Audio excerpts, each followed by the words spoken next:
Et c'est là qu'il introduit le marketing relationnel. C'est ça. Et il le sait, hein. Il sait que ce modèle a une réputation, parfois un peu sulfureuse. Oui, on a tous des images en tête. Absolument.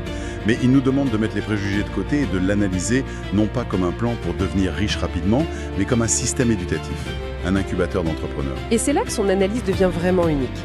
Il dit que la plupart des gens se trompent de raison en rejoignant ce modèle. Précisément. La vraie valeur, pour lui, elle est ailleurs, dans ce qu'il appelle les 8 actifs cachés. Son point, ce n'est pas de vendre des produits, c'est de se construire soi-même à travers le processus. C'est une machine à transformer l'individu. Alors explorons ces actifs. Le premier, ça semble être le plus important pour lui, l'éducation. C'est une sorte d'école de commerce pour le prix d'un kit de démarrage. C'est ça l'idée. C'est exactement comme ça qu'il le présente.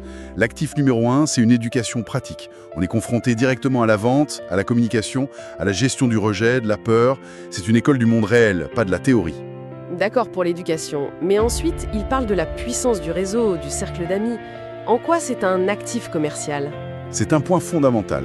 On a tous entendu le dicton « on est la moyenne des 5 personnes qu'on fréquente le plus ». Oui, bien sûr. Il prend ça très au sérieux. Dans un emploi classique, on est souvent entouré de gens qui se plaignent du lundi matin. Il soutient que dans ce modèle, on s'entoure de gens qui sont dans une dynamique de croissance, qui nous tirent vers le haut. Le pouvoir n'est pas dans le produit, il est dans le réseau. Le concept suivant, l'actif numéro 5,